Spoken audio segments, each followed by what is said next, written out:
नहीं, जिस सामने ये रख जाता है ना तो नॉर्मल ही रहता है, फिर वो ऐसा लगता है कि कोई रिकॉर्ड हो रहा है कुछ। मतलब मैं कभी, मेरा अपीयरेंस जो है इतना रहा नहीं है, साइलेंटली काम किया है पिछले 17 से, लेकिन अब बिट बटुआ के उसके लिए थोड़ा सा आना पड़ रहा है, मार्केट में कूदना पड़ रहा है।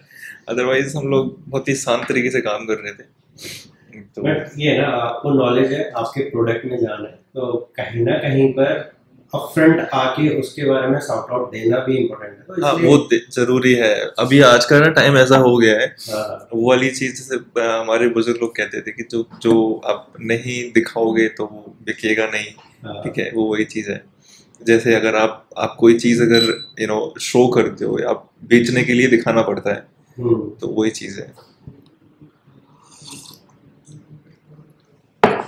एंड ये इम्पोर्टेंट भी हो जाता है कि किसी भी स्टार्टअप के लिए अगर उसका फाउंडर्स अपफ्रंट आके कुछ चीज़ें नहीं रख पाता है, देन जो and user, because in India और इवन इन एंटायर वर्ल्ड जो वर्किंग होती है ना वो हायरार्किकल वे में होते हैं, तो टॉप पे एक ही बंदा होता है, एक मैक्सिमम दो, एंड नीचे अगर देखोगे तो उसमें बहुत सारे लोग होते हैं जो रोल लेते हैं किसी प्रोडक्ट को बनाने में, किसी कंपनी को बनाने में। तो एज ए बिट बटुआ अगर टॉप और जो रोल मॉडल है उस कंपनी का, अगर वही अपफ्रंट आके नहीं डेडिकेटली ये सॉर्ट आउट देता कि मेरी कंपनी ये करेगी, मैं ये चेंजेस कर पाता हूँ, लोगों को इन्फ्लुएंस नहीं कर पाता, जो सबसे बॉटम लाइन पे है ना, जो डरते हैं छुपते हैं, है ना, वो लोग कैसे आके इस प्रोडक्ट के बारे में फिर जी जान से ये कह सकते हैं हमारा प्रोडक्ट ये करता है and I am a part of big change, right? Exactly. तो बाकी लोग कैसे ट्रस्ट शो करेंगे जब आप खुद अगर अपने प्रोडक्ट में ट्रस्ट शो नहीं कर सकते? तो मेरा मानना ये है कि जैसे प्रोडक्ट जब बनाया था ना बिट बटुआ, तो पहला कंटेंट राइटर मैं था। ठीक है, उसके बाद पहला सेल जो किया बिट बटुआ में वो मैंने किया, तो सेल्स पर्सन भी काम किया है उसके। और मुझे एक एक चीज और मैं मानता हूँ कि जो प्रोडक्ट आपने बनाया है ना, उसको कहाँ लेके जाना है, आपका क्या विजन है, आपके क्या इमोशंस अटैच्ड हैं, बाकी जो आपकी टीम होगी ना वो आपकी स्टोरी समझ जाएगी। लेकिन जो जान आपने लगाई है ना वो दूसरा बंदा शायद उस तरह से प्रेजेंट नहीं कर सकता। ठीक है, वो कहीं ना कहीं वो इमोशंस, वो एक्सप्रेशंस आपका निकल के आएगा, बाकी लोग का उतना नहीं आएगा। जो बनाता है वही उसको प्रेजेंट अच्छे से कर सकता है। मैं आपको बोलूँ कि आज मैंने प्रेजेंटेशन बना दी, पीपीटी बनाई है, ठीक है, और दूसरे बंदे को बोलूँ आपको प्रेजेंट करनी है, तो वो जान नहीं फूंक सकता उसमें उतनी। ठीक है, जिसने बनाई है ना उसको वो प्रेजेंटेशन भी नहीं चाहिए सामने, वो उसके बिना भी वो उसको एक्सप्लेन कर सकता है। तो वो first generation second generation gap आ जाता है कि कौन कितने अच्छे से। तो अगर एक घर आपने आपके दादाजी ने बनाया है नॉर्मली, तो उनको ज्यादा लगाव होगा रादर देन आपके पापा को और आपको। आप सोच सकते हो कि मैं शिफ्ट हो जाऊंगा कहीं दूसरे घर में, कहीं और घर बनाऊंगा, तो ये होता है एंड इन रियल लाइफ हम ये फील करते हैं। एंड किसी भी प्रोडक्ट को अगर हम अपनी रियल लाइफ से फील कर सकते हैं तो उसको बनाना आसान हो जाता है, राइट? ओके। तो मैं बस ये जानना चाहता हूँ कि आप पहले सॉफ्टवेयर डेवलपर थे, आपने फ्रीलांसिंग में वर्क किया है, तो ये स्टार्टअप वाला कीड़ा कैसे जहन में आया? स्टोरी मैं आपको बताऊं, ये 2017 से स्टार्ट हुई थी। तो 2017 में मैं फ्रीलांसिंग कर रहा था, तो मेरे पास जो उस टाइम प्रोजेक्ट आते थे वो कुछ इस तरह से होते थे कि ई कॉमर्स वेबसाइट बनानी है, ई कॉमर्स प्लगइन बनाना है। मैं टेक्निकली PHP जैन सर्टिफाइड हूँ और मेजेंटो सर्टिफाइड हूँ। 2013 में मैंने मेजेंटो सर्टिफिकेशन क्लियर किया था। तो तब से मैं ई कॉमर्स इंडस्ट्री से बहुत अटैच्ड रहा हूँ, काफ़ी कुछ बनाया है, काफ़ी कुछ इसमें पैच फिक्सिंग भी किया है जब जब जहाँ ज़रूरत पड़ी है जिस तरह से। तो 2017 में मेरे पास जो प्रोजेक्ट थे वो ई कॉमर्स इंडस्ट्री से थे वहाँ। लेकिन वो टाइम ऐसा था, उस टाइम बिटकॉइन का प्राइस बहुत तेज़ी से मूव कर रहा था। ठीक है, कुछ मेरे कस्टमर्स ऐसे थे जिन्होंने मुझे बोला था कि बिकॉज मुझे प्रॉब्लम हो रही थी, रेमिटेंस जो आता था वो करीब करीब 2 से 4 बिजनेस डेज लगाता था। ठीक है, मैं पेपाल भी यूज़ करता था। पेपाल का मुझे जो सबसे प्रॉब्लम लगता था वो लगता था कि पेपाल में जब ट्रांजेक्शन आया है तो उनका फीस 4% प्लस कुछ और फ्लैट रहता था, वो भी मुझे पे करना पड़ता था। वो तो चलो ठीक है, ट्रांजैक्शन आई उसमें से कुछ परसेंटेज फी चला गया, मैंने कहीं ना कहीं वो एब्जॉर्व कर लिया, ठीक है जा रहा है चलो कोई नहीं। उसके बाद जब आप उसको विड्रॉ करते हो ना उस यूएसडी को आईएनआर में, तो आपको वो बेटर एक्सचेंज रेट नहीं देता है। मार्केट में अगर चल रहा होगा लेट से 74 रुपीज का, वो आपको देगा 72 या 71 पॉइंट समथिंग, 72 72.5 इस तरह का एक्सचेंज रेट देगा। तो वहां पे भी उन्होंने कहीं ना कहीं अपना रेवेन्यू जनरेट किया, उधर फीस भी आप डिडक्ट कर रहे हो। तो ऐसे करके अगर परसेंटेज देखोगे तो सबको अगर आप प्लस कर दोगे तो 6% से ज्यादा करीब करीब फीस पड़ती है पेपाल की। तो फ्रीलांसर इतनी बड़ी तो इनकम होती नहीं है, ठीक है। छोटे छोटे प्रोजेक्ट्स होते हैं, छोटे छोटे माइलस्टोन्स के पेमेंट आता है, तो उन पेमेंट्स में जब आप लगता है कि यार लेट से 50-60 हज़ार रुपये कहीं से मंगाए और उतने में 8,000 रुपये आपने पेपाल को एज फीस दे दिया, आपको लगता है यार क्या मतलब, ये तो मार्जिन ही सब कुछ खत्म हो गया। 8,000 रुपये में तो आप घर का किराया दे सकते हो, ठीक है, 1 महीने का क्यों 3 महीने का राशन खरीद सकते हो।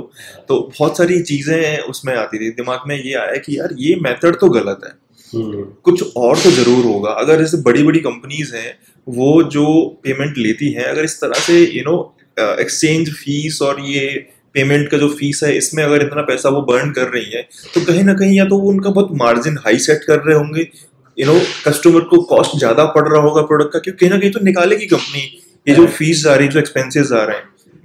तो सोचा कि कहीं ना कहीं किसी से बात करते हैं, देखते हैं कि क्या मेथड हो सकता है। ऐसे ही बात करते करते किसी ने कुछ सजेस्ट किया, किसी ने कुछ सजेस्ट किया कि आप डायरेक्टली बैंक वायर में आके देखो, उसमें सस्ता पड़ता है। आप पेपाल के थ्रू आओगे तो ये चार्जेस ज्यादा पड़ते हैं। आप स्ट्राइप यूज करो, कि पेपाल और स्ट्राइप कॉम्पिटिटर है दोनों, लेकिन कुछ फीस कम है, तो वो भी ट्राई किया। वहां पे भी बात सही से नहीं बनी, दाल नहीं गली वहां पे भी, वो भी ज्यादा फीस लगती थी। अपन इंडियन है तो थोड़ा लगता है ना कि फालतू का पैसा नहीं देना, ठीक है। फीस लाइक नॉमिनल तो ठीक है, लेकिन अगर ज्यादा फीस देनी पड़ रही है तो फिर प्रॉब्लम होती है। तो फिर ऐसे ही मैंने ये बात फिर क्लाइंट को शेयर किया कि ऐसे ना फीस ज्यादा पड़ रही है, तो कोई और मेथड है, आप जानते हो कोई और मेथड ट्रांसैक्शन करने का? कहीं से कभी यूएस से पैसा आ रहा है तो कभी कनाडा से आ रहा है। तो ऐसे कुछ कस्टमर्स थे जहाँ से ही पैसा आता था। तो उन्होंने बोला कि मैं आपको बिटकॉइन में पे कर दूं। तो उस टाइम मुझे लगा बिटकॉइन पेपाल स्ट्राइप जैसा ही कुछ एक प्लेटफॉर्म होगा। मैंने गूगल किया, सर्च किया, देखा बिटकॉइन कोई प्लेटफॉर्म तो है नहीं, ठीक है ना, कोई बिटकॉइन ऐसा कोई बैंक वायर है या कोई बैंक है जो आपको भेज देगा। तो फिर उसके बारे में थोड़ा मैंने उसको बोला कि थोड़ा मैं देख लेता हूँ, मैं आपको बताऊंगा कि क्या पॉसिबिलिटी है। फिर मैंने थोड़ा सर्च किया, देखा कि ये करेंसी है, ये आपका P2P करेंसी है, ठीक है, इसमें कोई बैंक का रोल नहीं होता है। और फिर सबसे पहले फिर मैंने ये देखा कि अच्छा पेमेंट मंगाना सेफ है कि नहीं है, मतलब वो भेज देगा, मुझे मिल जाएगा, नहीं मिलेगा। वो जो एक इंडियन मेंटेलिटी होती है कि सामने वाले बंदे को हाथ अप करना है, आपके पास पैसा आ पाएगा कि नहीं आ पाएगा। तो फिर कुछ प्लेटफॉर्म ढूंढे जिनके थ्रू वो आ सकता है। तो उस टाइम फिर ट्रस्ट वॉलेट तो था मार्केट में उस टाइम पे, लेकिन अगेन प्रॉब्लम ये था कि यार बिटकॉइन मंगा तो लिया, लेकिन आपको तो इंडियन रुपीज में चाहिए। तो वो प्रॉब्लम कैसे सॉल्व होगी? तो थोड़ा और R&D किया, R&D करके फिर 1-2 पेमेंट मैंने उसको बोला था कि मैं सर्च कर रहा हूँ, अभी बिटकॉइन के बारे में भी हाँ नहीं कर रहा, आप ऐसे ही भेज दो। फिर सर्च किया, जैसे सर्च किया उसके बारे में और पढ़ा, फिर मुझे बिटकॉइन का व्हाइट पेपर मिला, मैंने वो भी पढ़ा। टेक्निकल तो था मैं पहले से, तो व्हाइट पेपर पढ़ा पूरा, इतना इंटरेस्टिंग लगा कि यार ये टेक्नोलॉजी तो एकदम रिवोल्यूशनाइजिंग है, मतलब फ्यूचर में इसको बहुत अच्छी तरह से यूज कर सकते हैं। तो फिर मैंने और समझा कि यार इथेरियम के बारे में जाना है। जब आप सर्च करते हो ना बिटकॉइन के बारे में, साथ में आप 2-4 कॉइन्स के बारे में और जान ही लेते हो, गूगल निकाल देता है। तो देखा अच्छा इथेरियम भी है ऐसा, अच्छा एक लाइट कॉइन भी है। तो और क्यूरियोसिटी बन गई और जानने की, इथेरियम जाने, फिर ये जाने। फिर देखा इथेरियम तो आपका थोड़ा डिफरेंट है बिटकॉइन से। इथेरियम में तो आप स्मार्ट कॉन्ट्रैक्ट लिख सकते हो, लेकिन स्मार्ट कॉन्ट्रैक्ट क्या होता है? पहली बार जो बंदा ये सुने स्मार्ट कॉन्ट्रैक्ट, उसको लगेगा यार जो नॉर्मल लाइफ में हम एग्रीमेंट साइन करते हैं कुछ स्मार्ट होगा, डिजिटल होगा, ठीक है, दो डील को साइन करने के लिए। बट एक्चुअली में पर्पस तो वही होता है, लेकिन टेक्निकल इम्प्लीमेंटेशन एकदम अलग हो जाता है स्मार्ट कॉन्ट्रैक्ट का, ठीक है। और उसका जो पर्पस है वो बेसिक से सेम है, लेकिन सेल्फ एग्जीक्यूटिबल जो नेचर है ना उसका स्मार्ट कॉन्ट्रैक्ट का, वो बहुत ही रिवोल्यूशनाइजिंग है, बहुत सारे पर्पस सॉल्व करता है। तो वहां से फिर मैंने उसके बारे में समझा। अब प्रॉब्लम ये भी थी कि बहुत सारे सोर्सेज नहीं थे जहाँ से लर्न कर सकते हो आप। तो देखा कि यार यूट्यूब में कुछ मिले, गूगल से कुछ मिले, कुछ ई बुक मिले, कुछ बुक्स मिले, बहुत कम मटेरियल था 2017 में जो आप अच्छा जो कह सकते हो कि ये अच्छा रिसोर्सेज है, आप यहाँ से पढ़ सकते हो। फिर ऐसे ही कहीं कहीं से कुछ पढ़ा, सॉलिडिटी का ऑफिशियल डॉक्यूमेंट मुझे मिला। तब मुझे ये रियलाइज हुआ कि आप जितना मर्जी आप इधर उधर से पढ़ लो, लेकिन जो ऑफिशियल डॉक्यूमेंटेशन होता है ना, उससे बढ़िया कुछ नहीं होता है। वो आपको एकदम फंडामेंटल जो बेसिक्स है ना, जैसे कि आप कोई प्रोग्रामिंग सीख रहे हो, ठीक है, आपको सबसे पहले मोस्टली प्रोग्रामिंग लैंग्वेज में क्या होता है ना, हेलो वर्ल्ड कैसे प्रिंट करते हो, ठीक है, तो वो वहाँ उस बेसिक से आपको एक्सप्लेन करता है, क्लियर करता है, और फिर धीरे धीरे आप स्टेप बाय स्टेप जाते हो।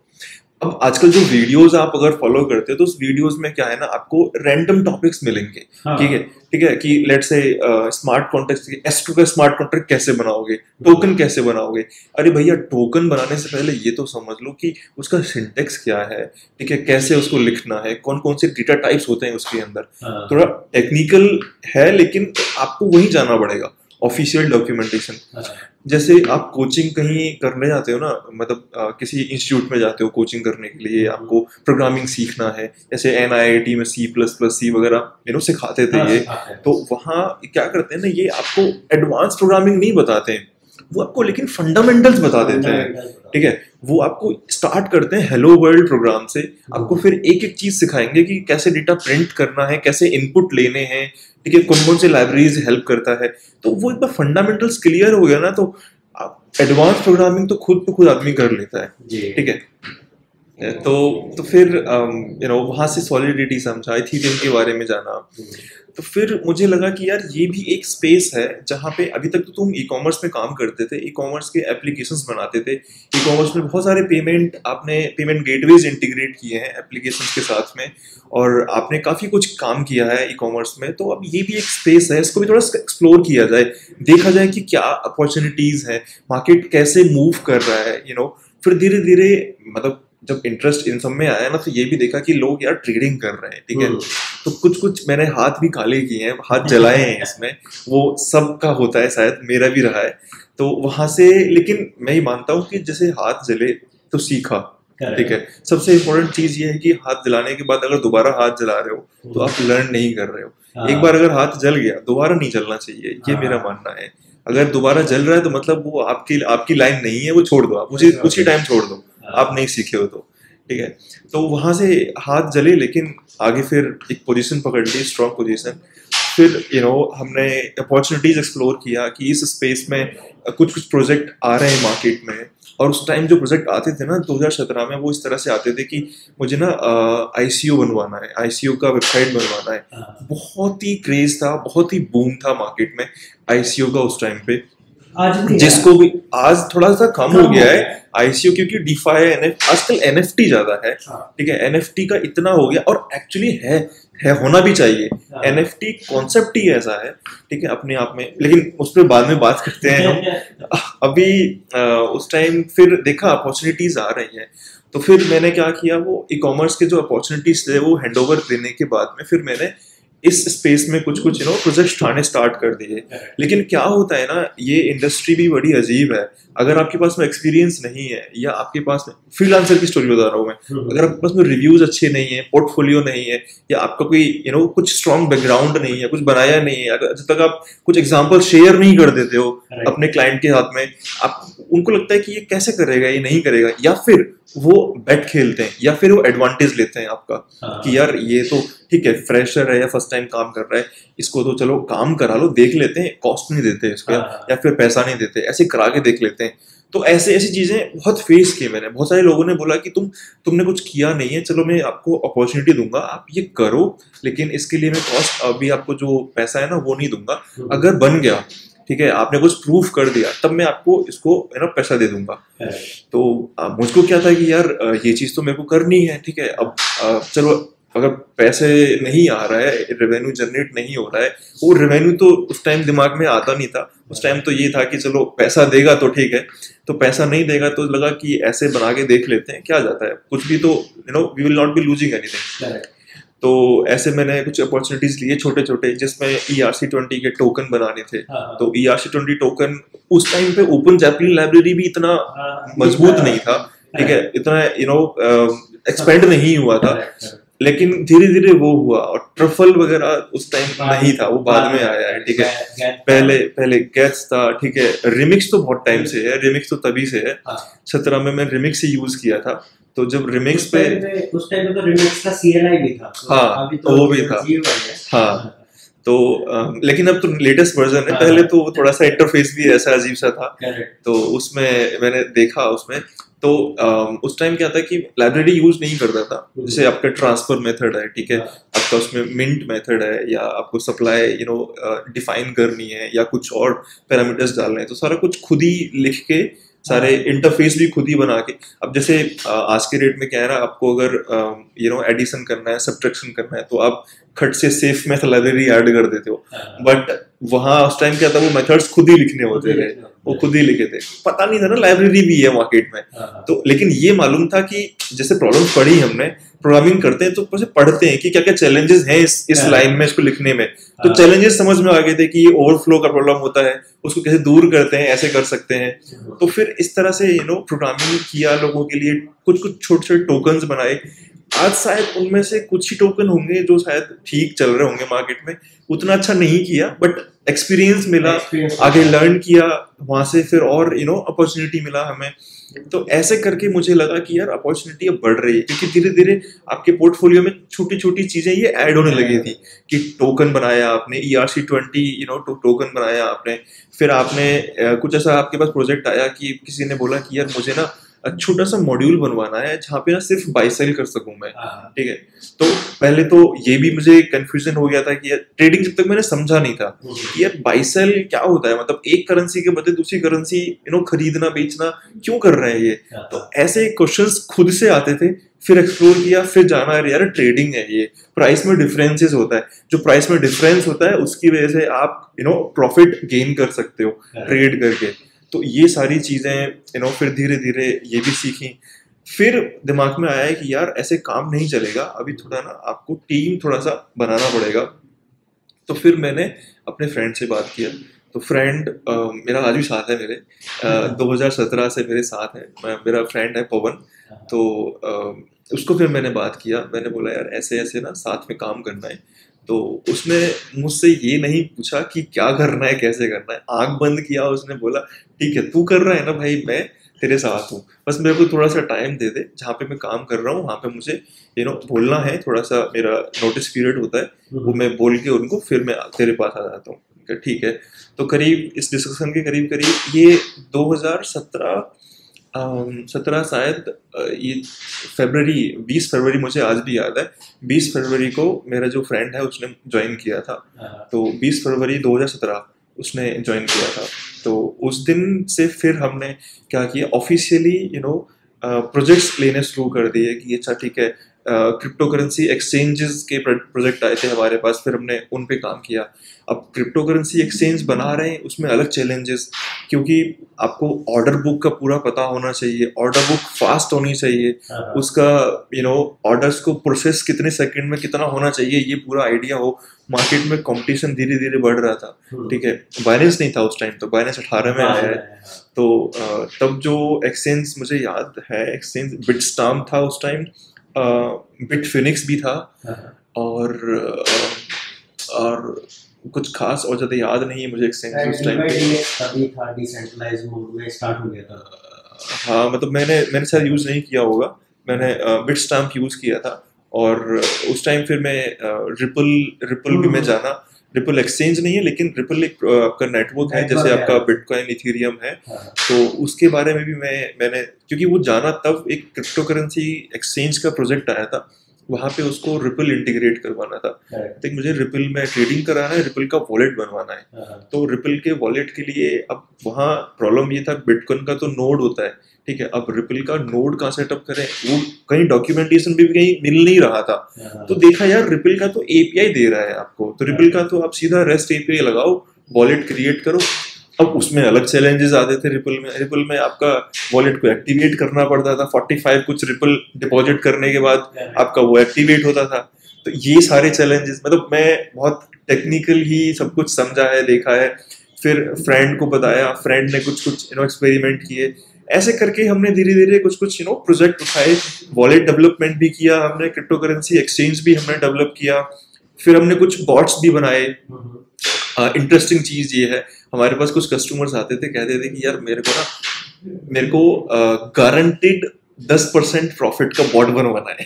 तो ये बहुत फनी होता था, मतलब गारंटेड अगर 10% का अगर प्रॉफिट का बॉट तुम्हारे लिए बना सकते हैं तो हम बना के ये काम क्यों कर रहे हैं, एक बॉट बना के आराम से अपना 10% हर दिन आएगा 10% अपना गारंटेड प्रॉफिट।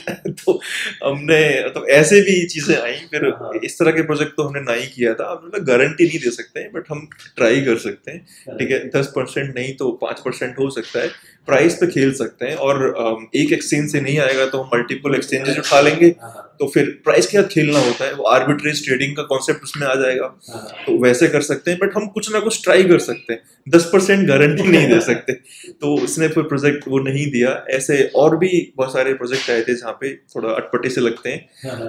तो फिर देखा यार अभी और रिसोर्स हायर करने की जरूरत है।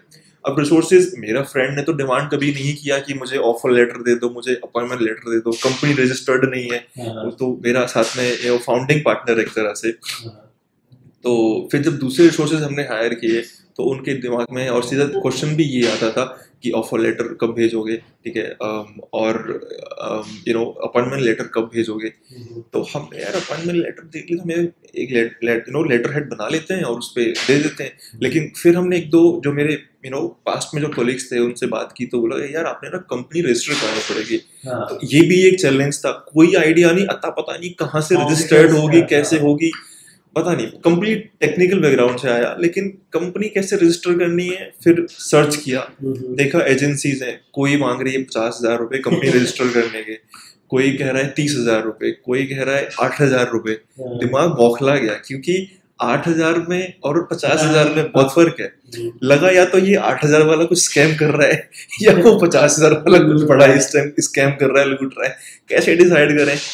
फिर कोई नोन था बंदा, पापा से मैंने बात की, पापा कोई सीए या कोई अकाउंटेंट जानकारी हो, क्योंकि नोन में थोड़ा ट्रस्ट कर सकते हो आप, और रिसर्च जितनी मर्जी कर लो, जब आपके पास में ये डिफरेंट वेरिएबल्स होते हैं ना कि 8,000, एक 30,000, एक 50,000, आपको फिर सोचना बनता है वहां पे, ठीक है। अगर 50 की जगह 45, 40, 55 इस तरह से फिगर होती है तो आप सोचते हो अच्छा यही एवरेज रेट है तो कोई बात नहीं, पर इतना डिफरेंस होता है।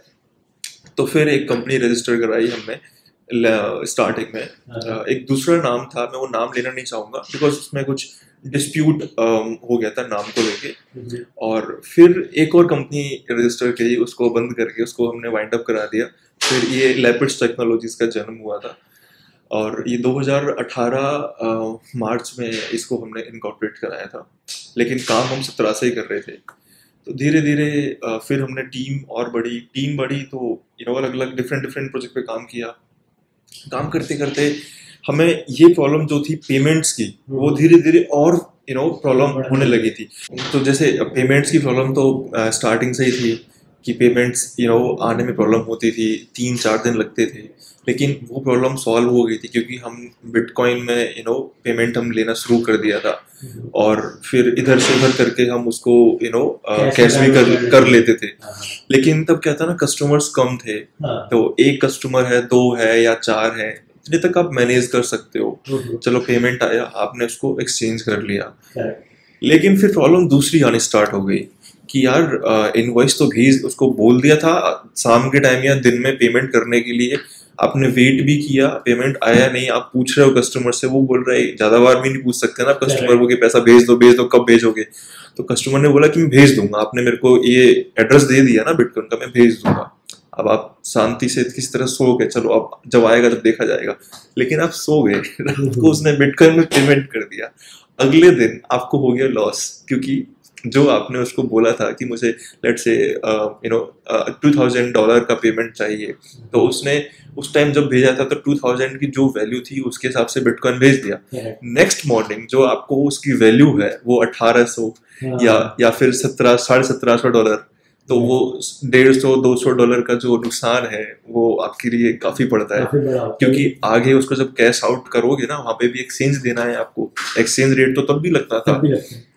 लेकिन तब क्या है, और ये जो मार थी ये ज्यादा हो गई, डबल हो गई, क्योंकि ये प्रॉब्लम जो है, प्रॉफिट भी कभी कभी हुए हैं हमें, ऐसा नहीं है कि 100-150 हमें प्लस में भी कभी कभी मिला है, लेकिन रिस्क तो रहता था रिस्क रहता कि है। रात को अगर पेमेंट आया अगले दिन कन्वर्ट नहीं किया, हमेशा जल्दी में रहते थे कि जैसे ही पेमेंट आएगा फट से कन्वर्ट कर देंगे। तो स्टेबल कॉइन्स का उतना नहीं था उस टाइम पे, लेकिन शायद ये टिदर बाद में आया है, उस टाइम नहीं था स्टेबल कॉइन्स का। तो बिटकॉइन में ही पेमेंट मंगाते थे, कुछ कुछ कस्टमर से हम इथीरियम में भी मंगाते थे जो कंफर्टेबल इथीरियम में होते थे। तो देखा यार ये ना एक बड़ी प्रॉब्लम है, और मुझे लगता है मेरे जैसे और भी लोग होंगे इस इंडस्ट्री में जो ये प्रॉब्लम झेल रहे हैं। मतलब पेमेंट तो ठीक है वो मंगा रहे हैं, लेकिन फिर पेमेंट का ऑटोमेटिक कन्वर्ट नहीं होना, वेट करना, आपको मैनुअली कन्वर्ट करना, ये एक प्रॉब्लम हो गई। दूसरी प्रॉब्लम आपकी ये हो गई कि अगर मल्टीपल पेमेंट्स आ रहे हैं, लेट से आपकी वेबसाइट है अमेजोन जैसी, जहाँ पे एक दिन में लाखों करोड़ों ऑर्डर आपके आते हैं, तो वहां पे तो आप मैनुअली किसी को अपना एड्रेस शेयर नहीं कर सकते।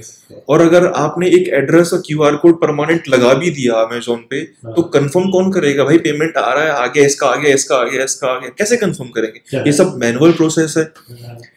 और बिटकॉइन जैसे नेटवर्क में तो आपका कंफर्मेशन का भी टाइम काफी लंबा होता है, 10 मिनट, 15 मिनट, 20 मिनट, कभी कभी आपका 40 मिनट भी हो जाता था।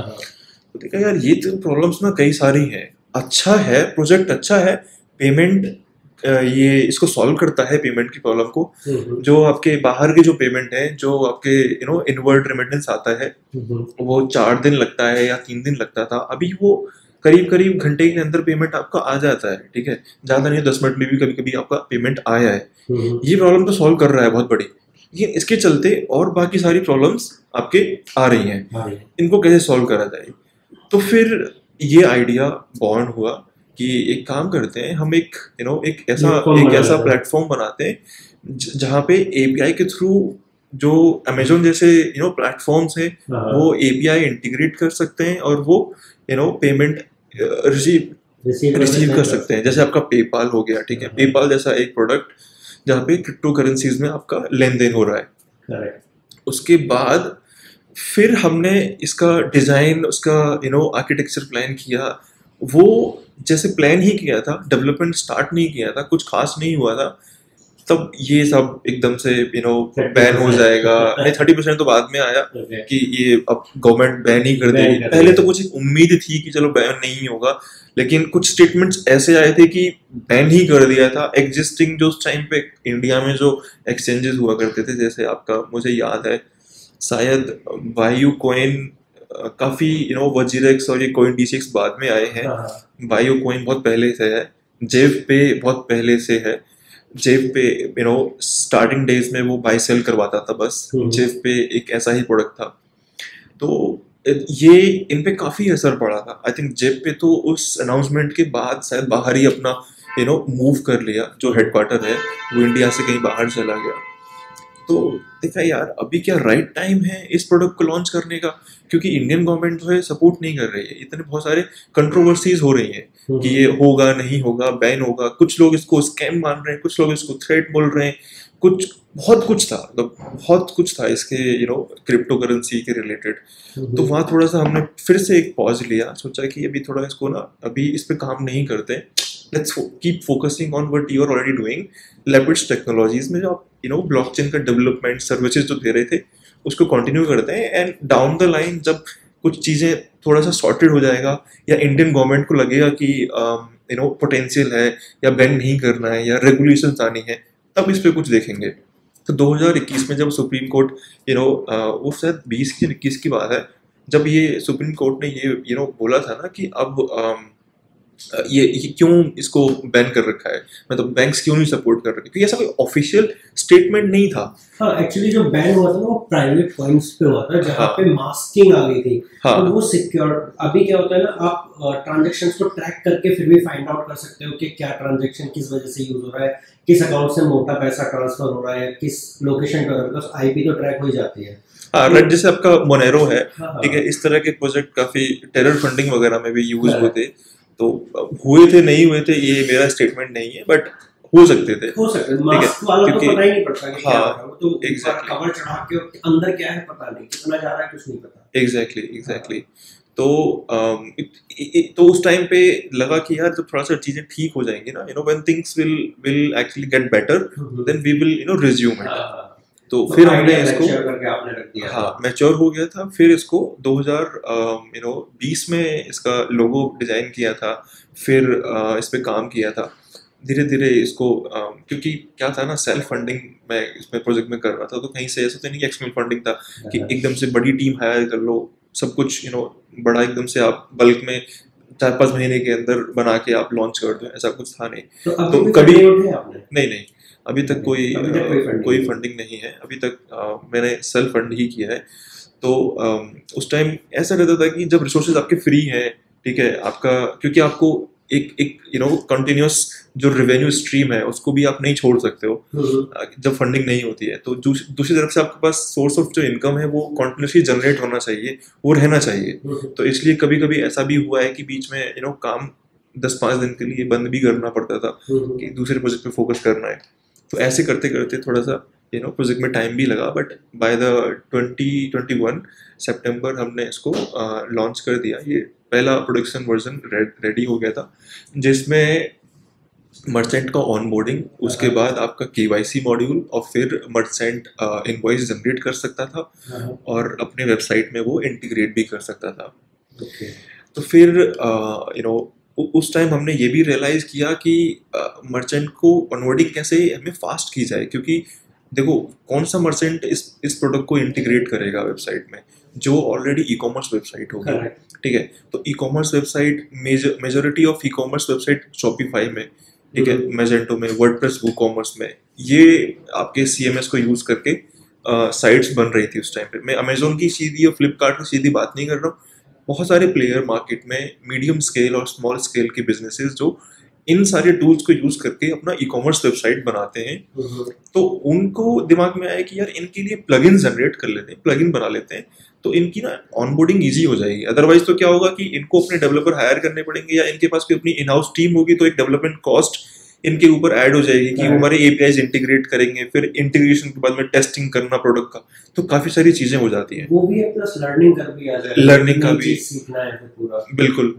तो फिर हमने ये डिसाइड किया कि कुछ कुछ प्लगइन्स बनाते हैं प्रोडक्ट के लिए, सो दैट कि मर्चेंट की ऑनबोर्डिंग इजी हो जाएगी, और क्विक इंटीग्रेशन के नाम से हमने उसको बोला था कि क्विक इंटीग्रेशन। तो उसमें प्लगइन्स को प्लगइन, जैसे आपका नाम है प्लगइन, प्लगइन का फंक्शन क्या होता है, प्लग करो और उसको प्ले करो।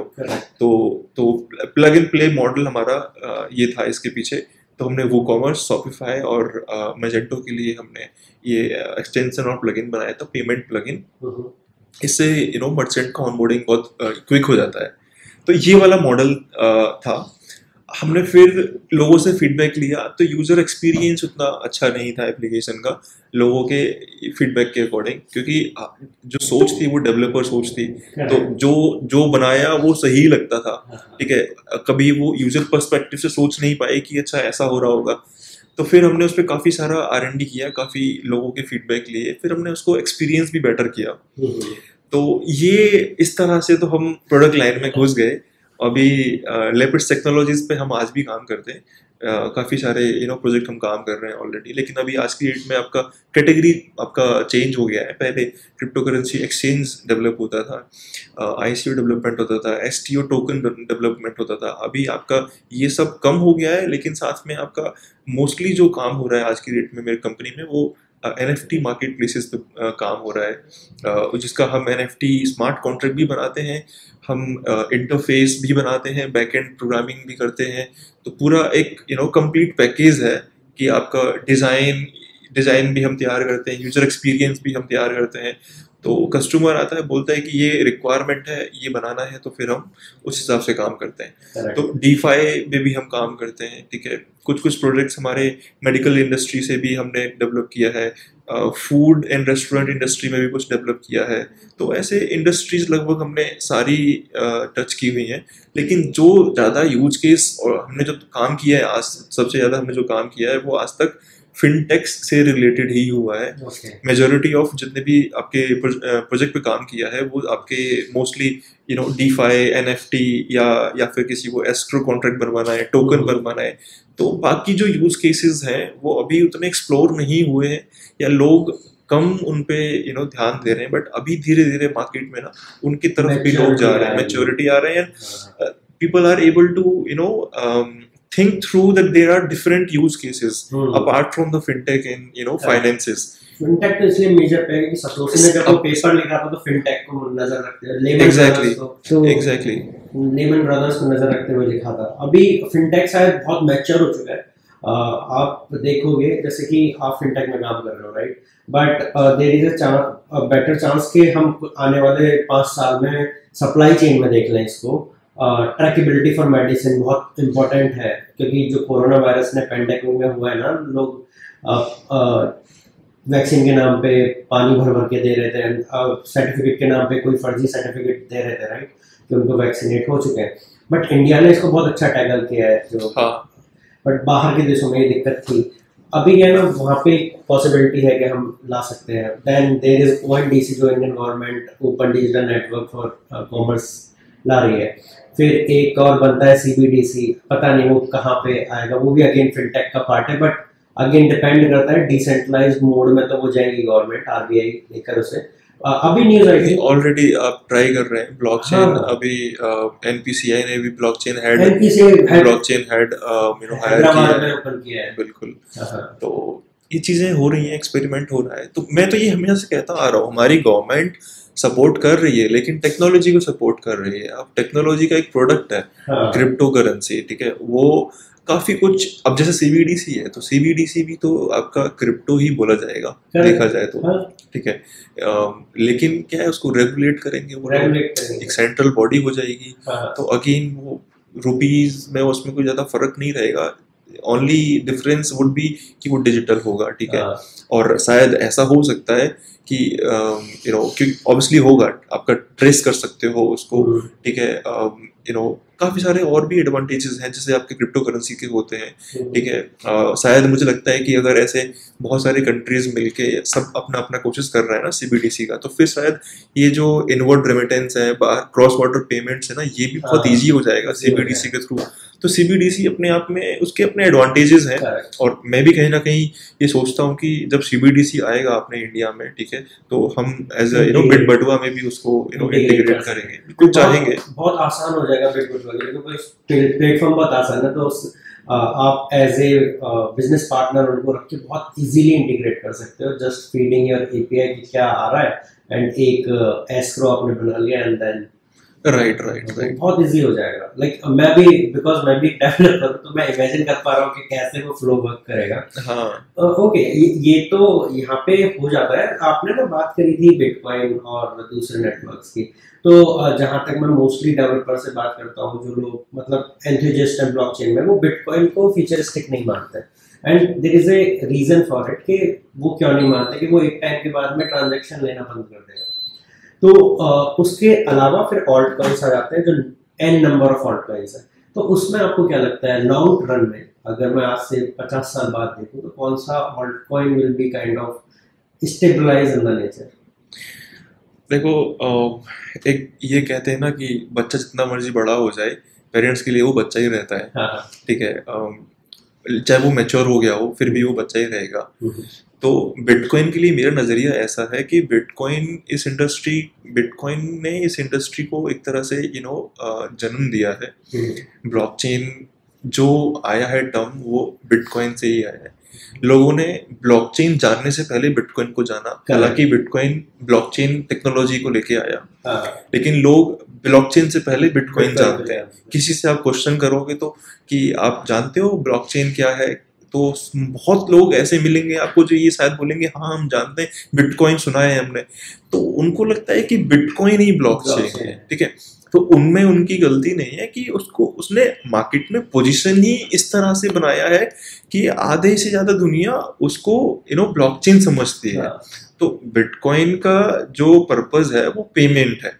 अब अगर जैसे इसमें आपका टाइम लगता है कंफर्मेशन का, या फिर स्केलेबिलिटी के जो इश्यूज हैं, या फिर एनवायरमेंटल जो इश्यूज वो क्रिएट कर रहा है, जो पास्ट में काफी सारे कंट्रोवर्सीज इसमें रही है, उन सबको अगर हम इकट्ठा करते हैं और इन सबको देखते हैं तो आज की जनरेशन और आने वाले लोग कहते हैं कि ये फ्यूचरिस्टिक नहीं है, क्योंकि ये स्केलेबल मॉडल उनको नहीं लगता है। नहीं लगता। लेकिन सिर्फ एक नजरिए से देखें, अगर आपको पेमेंट्स की प्रॉब्लम सॉल्व करनी है, ठीक है, तो इथीरियम आप कहने को है, इथीरियम देखो डिसेंट्रलाइज्ड है, ठीक है, बट जैसे अभी ये मर्ज हो रहा है आपका इथीरियम टू, ठीक है, इससे पहले आपका एक ऑनर तो है ना, हाँ, एक वाइटलिक एक ऑनर तो है, एक ऑर्गेनाइजेशन तो है जो कहीं ना कहीं कुछ हद तक तो उसको कंट्रोल करती है, ठीक है।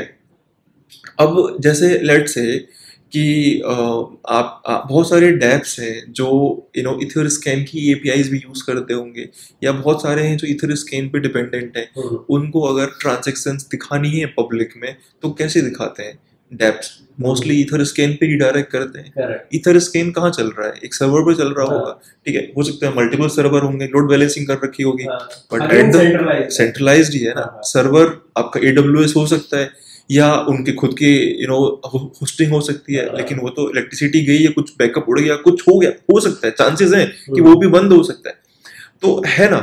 अब लेकिन अगर बात करा जाए, आपको बिटकॉइन की अगर बात की जाए, तो बिटकॉइन को कोई रेगुलेट नहीं कर रहा है, ठीक है, कोई एक सिंगल बॉडी नहीं है, फाउंडर का भी पता नहीं है, ठीक है, तो ये एक ऐसा है कि मार्केट में बना दिया जो चल रहा है, इसकी लिमिटेड सप्लाई है, मैं मानता हूँ। एक टाइम के बाद आपका जो है इसमें धीरे धीरे आपका ये जो कंफर्मेशन टाइम है ना, ये भी बढ़ रहा है, ब्लॉक साइज आपका वो भी आपका बढ़ रहा है, तो ये इन सबको कंसिडर किया जाए। बट अगर यूज केसेस जो आपके इथीरियम और पॉलीगॉन के हैं उनको अगर ना देखें, सिर्फ ट्रांजैक्शन और पेमेंट को देखें, तो मुझे लगता नहीं कि बिटकॉइन से बेटर कोई और प्रोजेक्ट है। बट जैसे कि आपने अगर बात करते हो स्मार्ट कॉन्ट्रैक्ट्स की, क्योंकि इथीरियम एक अलग पर्पस भी सॉल्व करता है और बहुत सारे प्रॉब्लम्स को वो ठीक करता है। आपका जैसे डाओ है, ठीक है, वोटिंग इलेक्शन का जो प्रॉब्लम होती थी, इलेक्शन एंड वोटिंग, उसको सॉल्व कर सकता है। स्क्रो का प्रॉब्लम सॉल्व करता है। आपका क्लेम एंड सेटलमेंट जो इंश्योरेंस इंडस्ट्री में यूज होता है, उसके लिए बहुत अच्छा इसका यूज केस है, ठीक है। फाइनेंस में तो है ही, बहुत सारा हमने ऑलरेडी देखा है कि कितने सारे डीफाई मॉडल आ चुके हैं मार्केट में, यूनिस्वैप, सुशीस्वैप, कितने सारे स्वैप बन चुके हैं और भी मार्केट में आ रहे हैं धीरे धीरे, तो कुछ ना कुछ लेके आ रहे हैं। तो ये सब कैसे पॉसिबल हो पाया? वो सब स्मार्ट कॉन्ट्रैक्ट की वजह से पॉसिबल हो पाया। पॉलीगॉन ने वो प्रॉब्लम सॉल्व करी जो इथीरियम में थी, इथीरियम 1.0 में थी, वो पॉलीगॉन ने सॉल्व की है। अब 2.0 आने के बाद में कुछ लोगों का क्वेश्चन ये भी आता है कि अगर 2.0 आ गया तो पॉलीगॉन का क्या होगा, या फिर इथीरियम 1.0 क्या होगा, या फिर जो माइनर ऑलरेडी माइन कर रहे हैं इथीरियम ट्रांजैक्शन को, उनका क्या होगा, या माइनिंग की जो मशीन थी उनका क्या होगा, वो सब बेकार हो जाएगा। अब कहीं ना कहीं देखो, टेक्नोलॉजी चेंज होती है तो पुरानी चीजें डेप्रिकेट होती हैं, ठीक है, फंक्शंस डेप्रिकेट होते हैं, प्रोग्रामिंग भी डेप्रिकेट होती है, तो कहीं ना कहीं फिर चेंज लाना पड़ता है। माइनर्स की मशीन जो है वो ठीक है यूज नहीं आएंगी, लेकिन इथीरियम पे 2.0 है, उसका अलग एडवांटेज है, ठीक है। तो हर एक प्रोजेक्ट की अलग प्रोज और कॉन्स हैं। ये कहना बिटकॉइन की जो कमियां हैं उनको नजर करते हुए उनको ये कहना कि ये फ्यूचरिस्टिक नहीं है, मैं कहीं ना कहीं डिफर करता हूँ इस स्टेटमेंट से।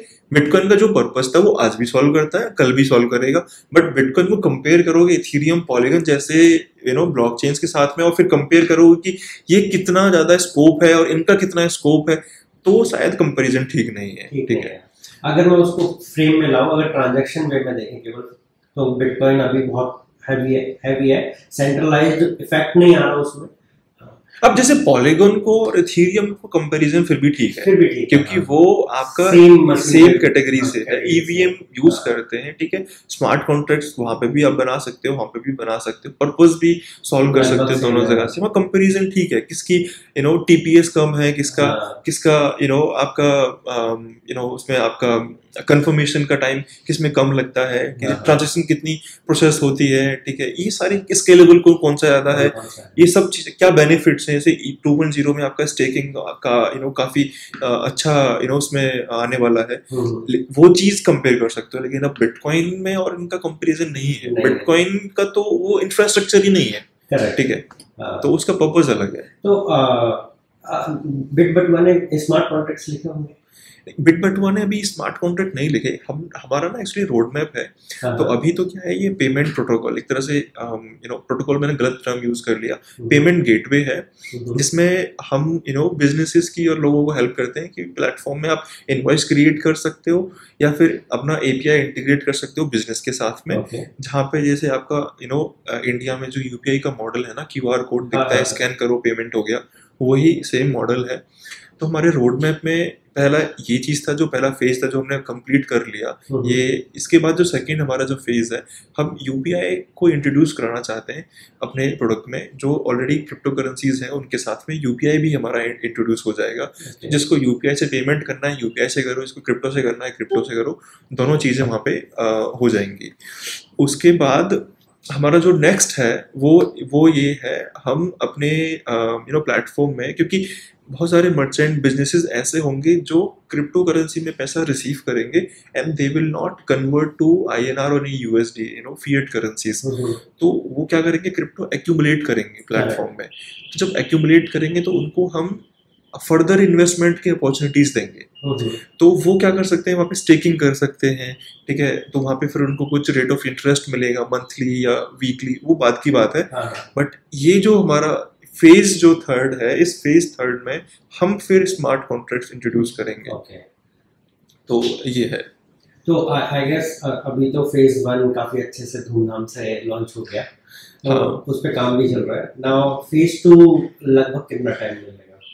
फेज 2 मैं उम्मीद कर रहा हूँ सितंबर एंड तक, क्योंकि अभी हम लोग फेज 2 में क्या है ना, आपका यूपीआई है। और यूपीआई जब बीच में आता है ना, तो आपको एनपीसीआई देखना है, आपको ये देखना है कि गवर्नमेंट क्या कह रही है, आपको बैंक्स कितने सपोर्ट कर रहे हैं, ठीक है, क्या लीगलिटीज हैं, वो सब भी देखना पड़ता है। तो वो सब में थोड़ा टाइम लगेगा। तो आई थिंक एंड ऑफ सितंबर हम लोग कोशिश कर रहे हैं कि इसको रिलीज किया जाए फेज 2 को। तो साथ में मेरा मोबाइल एप्लीकेशन, अभी तक वेब एप्लीकेशन है मार्केट में, वेब मोबाइल एप्लीकेशन पे भी काम चल रहा है। बीटा ऑलरेडी हम लोगों ने टेस्ट कर लिया है, तो उसको भी हम पब्लिश करके मार्केट में निकालेंगे मोबाइल ऐप। तो तब थोड़ा सा एडॉप्शन भी जल्दी हो जाएगा और ईज ऑफ एक्सेस भी आपका बढ़ जाएगा। तो लोग मोबाइल ज़्यादा अच्छे से यूज़ करते हैं as comparison to web application. तो मोबाइल में मुझे नहीं लगता कि हम ज़्यादा वेब एप्लीकेशन यूज़ करते हैं, मोबाइल में हम मोबाइल ऐप से यूज़ करते हैं, चाहे वो यूट्यूब है, नेटफ्लिक्स है, या आपका कोई पेमेंट का ऐप है, पेटीएम, फोनपे, जीपे, या कोई और आपका, अगर आप ट्रेडिंग भी कर रहे हो क्रिप्टो में तो बाइनेंस है या वजीरेक्स है या कोई और है, वो सब ऐप ही यूज करते हो मोस्टली। मोबाइल ओपन करके, मोबाइल में ब्राउजर ओपन करके वेबसाइट को वो शायद ही कोई करता होगा। वो शायद गूगल के लिए, गूगल सर्च करने के लिए भी बहुत कम लोग यूज करते हैं। ये सारी चीजें डेस्कटॉप पे हो, आप लैपटॉप पे हो, तो आप यूज करते हो। तो हमारा जो अभी आज की डेट में जो वर्जन है वो वेब एप्लीकेशन है मार्केट में। तो कल को हम मोबाइल एप्लीकेशन भी लेके आने वाले हैं, तो उससे एडॉप्शन बढ़ेगा और ज्यादा यूजर बेस हमारा जल्दी ऑनबोर्ड हो सकता है उससे। तो बेसिकली जो एंड यूजर है उसके लिए एक और ऑप्शन हो जाएगा कि वेब है, मोबाइल ऐप है, इन हैंड भी आप कोई भी एक्शन और कभी भी ले सकते हो। राइट। तो अभी जैसे हमारे वेब एप्लीकेशन पे क्या है ना, लोग मोस्टली अगर पेमेंट करते हैं तो वो दूसरे वॉलेट्स को यूज करके वहाँ से स्कैन करके पेमेंट करते हैं। जैसे आपका ट्रस्ट वॉलेट हो गया, ठीक है, बाइनेंस हो गया, वजीरेक्स या कोई और एक्सचेंज हो गया, वहाँ से वो उनके फंड्स वहीं पे हैं, तो वहाँ से वो स्कैन करते हैं, फिर वो पेमेंट करते हैं। तो मोबाइल एप्लीकेशन जब हमारा मार्केट में जाएगा तो लोगों के पास में ये एक और ऑप्शन हो जाएगा कि चलो बिटबटुआ मोबाइल ऐप है, उसमें जो वॉलेट है वहाँ पे हम अपने फंड्स रख सकते हैं और डायरेक्टली वहाँ से भी हम पेमेंट कर सकते हैं। और फेज 2 में हम रेफरल और एफिलिएशन भी लेके आने वाले हैं, और फेज 2 में हम टोकन भी रिलीज करने वाले हैं बिटबटुआ का। तो डेफिनेटली आप ब्लॉकटिकल को याद कर सकते हो। बिल्कुल बिल्कुल। We will definitely going to make videos about that also. मैं एक और चीज सोच रहा था, लाइक आपने ये बता दिया, क्या फेज 4 में अगर मैं और थोड़ा इसे एडवांस ले जाऊं, क्या ऐसा हो सकता है बिटबटुआ थोड़ा और डिसेंट्रलाइज की तरफ जाए एंड डिसेंट्रलाइज आइडेंटिटी को इन्वॉल्व करके केवाईसी प्रोसेस और आइडेंटिफिकेशन ऑफ द कस्टमर वो कर पाए? देखो अभी उतना सोचा नहीं है हमने। टू बी ऑनेस्ट, हमारा जो फोकस है ना वो पेमेंट है। करेक्ट। और पेमेंट के लिए हमें जो चीज़ें करनी है वो हमने ऑलरेडी बिल्ड कर ली हैं। जैसे कि आपका केवाईसी है, तो बेसिक केवाईसी हमारे पास ऑलरेडी है। अब जैसे अलग अलग कंट्रीज में इसको एक्सपेंड करना है तो वहाँ उसके लिए हमें केवाईसी का शायद थर्ड पार्टी से हेल्प लेना पड़ेगा जो जल्दी केवाईसी वेरीफाई कर सके। तो ये चीज़ों पे हम काम करेंगे। फ्यूचर में डिसेंट्रलाइज इसको करना है या नहीं करना है, ये चीज़ें शायद बाद की हैं, इस पे बाद में हम ब्रेनस्टॉर्मिंग करेंगे। लेकिन ये ज़रूर है कि हमारा जो फेज़ थर्ड है उस फेज़ थर्ड में हमने ये प्लान किया है कि हम इन्वेस्टमेंट अपॉर्चुनिटीज़ लेके आएंगे मर्चेंट्स के लिए, जो मर्चेंट्स पेमेंट एक्सेप्ट कर रहे हैं क्रिप्टो करेंसी को यूज़ करके। तो उनके लिए platform, with in the platform he investment opportunities होंगी। वो इस प्लेटफॉर्म का पार्ट हो सकता है या इस प्लेटफॉर्म का एक सब डोमेन हो सकता है, ये दूसरा एक एप्लीकेशन हो सकता है, ये डिसाइड करेंगे बाद में। बट एक इन्वेस्टमेंट अपॉर्चुनिटीज हम लेके आएंगे। और जब इन्वेस्टमेंट अपॉर्चुनिटीज लेके आएंगे तो उसमें देखा जाएगा कि या सेंट्रल होंगी या डिसेंट्रल होंगी। तो डिसेंट्रलाइज्ड होंगी तो डेफिनेटली फिर वो आपका स्मार्ट कॉन्ट्रैक्ट यूज करके ही करेंगे। तो वो बाद में उसको प्लान करेंगे। Correct correct. तो बेसिकली यही है कि अभी आप फोकस्ड हो। ये क्वेश्चन मैंने इसलिए पूछा था कि क्या मैं आपको भटका सकता हूँ, बट आप भटके नहीं, अभी हमारा बिजनेस जो है वो पेमेंट बिजनेस, कोर बिजनेस वही है। हमारा फोकस भी उसी पे है, लोगों को हेल्प करनी है। और ये प्लेटफॉर्म जितना ज़्यादा जाएगा मार्केट में, जितना इंटीग्रेट होगा लोगों को, उतनी ही ज़्यादा आसानी होगी। मैं एक बात कहना चाहूँगा कि जो ऑलरेडी एग्जिस्टिंग प्लेटफॉर्म्स हैं, जो पेपाल या फिर क्रेडिट कार्ड, डेबिट कार्ड या एग्जिस्टिंग कोई भी फिएट पेमेंट गेटवे जैसे कि रेजर पे हो गया या और कोई हो गया, वो यूज कर रहे होंगे, उनके साथ अगर बिटबटुआ भी यूज करते हैं तो कोई नुकसान थोड़े नहीं है। ठीक है, तो मैं ये नहीं कह रहा कि उनको हटा दो मेरा यूज कर लो। ठीक है, मैं ये कह रहा हूँ कि उनको भी रहने दो भाई, कस्टमर आपके पास आएगा, कस्टमर को दोनों ऑप्शन दो ना। वो चाहे तो आपको फिएट में पेमेंट करे, चाहे तो क्रिप्टो में पेमेंट करे, तो उसके पास दोनों ऑप्शन अवेलेबल है। कि ऐसे भी तो ट्रैफिक आपके पास आएगा ना जो क्रिप्टो में पेमेंट करना चाहेगा। बहुत सारे लोग हैं। तो यही मैं कहना चाहता हूँ कि दोनों रखो, इसको भी ऐड करो और उनको भी रखो। बेटर ऑप्शन यही होगा लेटर इन टाइम के हर एप्लीकेशन, जैसे कि आप बोल रहे हो कि गूगल पे, मैं तो चाहता हूँ कि वहाँ पे आए एक ऑप्शन पे विद बिटबटुआ। गूगल पे खोलो, स्कैन करो, पे विद बिटबटुआ आना चाहिए कि क्रिप्टो फैच करे बिटबटुआ एंड आपका पेमेंट हो जाए। अब देखो कितना इजी हो जाएगा। आप किसी दुकान पे गए, आपने चाय पी, आपको 10 रुपए ही पे करना है, तो क्रिप्टो करेंसीज पड़ी हुई हैं, आप वहां से पे कर रहे हो, आपके बैंक अकाउंट में अभी पैसे नहीं है, तो Bitbatua will help in that. Definitely बहुत बड़ा स्कोप है। एंड अगर हम बहुत सारे लोग आते हैं, उनका क्वेश्चन ये भी रहता है कि यार यूपीआई इतना अच्छा कर रहा है मार्केट में, इंडियन मार्केट में, ठीक है, तो आप इसको कौन यूज करेगा, आप क्यों ये लेके आ रहे हो मार्केट में। तो मेरा उनसे यही दरख्वास्त है अभी भी कि प्लीज यूपीआई को और क्रिप्टो को एक साथ मत कनेक्ट करें, एक स्केल में मत रखें। यूपीआई एक अलग पर्पस सॉल्व करता है, ठीक है, क्रिप्टो एक अलग मार्केट को एड्रेस कर रहा है। ठीक है, अलग ही कस्टमर बेस है जो क्रिप्टो यूज कर रहा है, exactly. जो उसमें इंटरेस्टेड है, exactly. कुछ खरीदना चाहता है, वो कस्टमर बेस है। यूपीआई का कस्टमर बेस वो नहीं है। एग्जैक्टली अब जिसके पास क्रिप्टो नहीं है, ये क्वेश्चन उसी की तरफ से आता है कि यार यूपीआई में इतना बढ़िया हो रहा है, मैं स्कैन करता हूँ पेमेंट हो जाता है। वो क्वेश्चन इसलिए आ रहा है कि because they are not holding crypto currency, they are not using, right.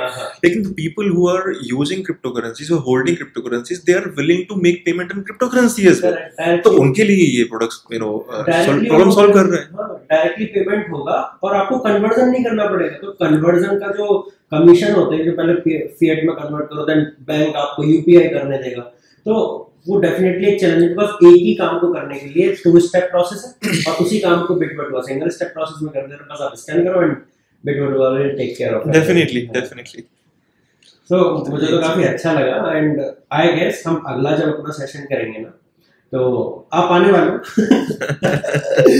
तो अगले सेशन में हम क्या करने वाले हैं कि हम पॉडकास्ट करते हैं and I will try to bring more cofounders जो फिनटेक स्पेस से हो एंड आप लोग आपस में अपने अपने प्रोडक्ट के बारे में बातें करेंगे एंड वी विल सी कि हम कहाँ पे इसको बड़ा कर सकते हैं। तो द थिंग इज कि बहुत छोटी सी कम्युनिटी है Web3 फाउंडर्स की एंड Web3 फाउंडर्स की क्या Web5 हो गया अब तो, Web5 फाउंडर्स की छोटी सी कम्युनिटी है एंड अगर ये कम्युनिटी आपस में कुछ आइडिया शेयर कर सकती है, बातचीत कर सकती है, तो ग्रो ऐसे ही करेंगे एंड राइट डेफिनेटली मैं भी साथ में ग्रो करूंगा आपके। तो नॉलेज मिलती रहेगी, आम लोगों को भी नॉलेज मिलेगी। तो आप पवन के बारे में कुछ बता रहे थे। हाँ मतलब पवन पवन के बारे में मैं क्या बताऊं। पवन कॉलेज से मेरे साथ है, मेरा कॉलेज फ्रेंड है। पवन को मैं ये कहना चाहूंगा कि मैं उसको कोई भी प्रॉब्लम देता हूँ, पवन के पास सॉल्यूशन होता है। तो पवन उस टाइम से साथ है जब कॉलेज में थे, उसके बाद जब स्टार्ट किया लैपिड्स टेक्नोलॉजीज, तो तब भी पवन इज द फर्स्ट गाय जिसको मैंने अप्रोच किया, and he was the one जिसने एक बार ये भी नहीं पूछा था मुझसे, अच्छा क्या बिजनेस है, क्या करना है, मेरी रिस्पॉन्सिबिलिटीज क्या रहेंगी। जैसे बोला मैंने, कहता तुम स्टार्ट कर रहे हो ना, ठीक है मैं साथ में हूँ, कोई दिक्कत नहीं है। तो ये वो गाय है। और ये वो गाय है लैपिड के, लैपिड टेक्नोलॉजीज का वो फर्स्ट स्टोन जिसने नींव रखी है। यस। तो इतना भरोसा कैसे है लक्ष्मण पर आपको? मतलब ये जो बॉन्डिंग जो हमारी थी ये कॉलेज टाइम से था, ठीक है। तो मतलब ये मतलब एक जनरली जैसे अभी बहुत तगड़े टेकी गाय हैं, ठीक है, तो उस टाइम पे भी थे, ठीक है। तो उसी टाइम पे जो ट्रस्ट बना था कि हमसे कोई प्रॉब्लम सोल्व नहीं हो रही तो वो लक्ष्मण जरूर कर देगा, ठीक है। मतलब डिसीजन मेकिंग जो इनका स्टार्टिंग से था कि कोई भी अगर होगा तो वो मतलब डिसीजन गलत नहीं हो सकता, इतना मेरे को ट्रस्ट स्टार्टिंग से ही था।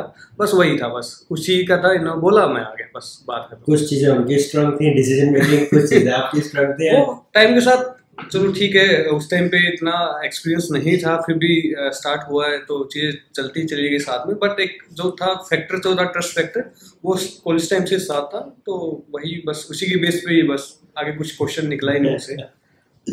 अच्छा है,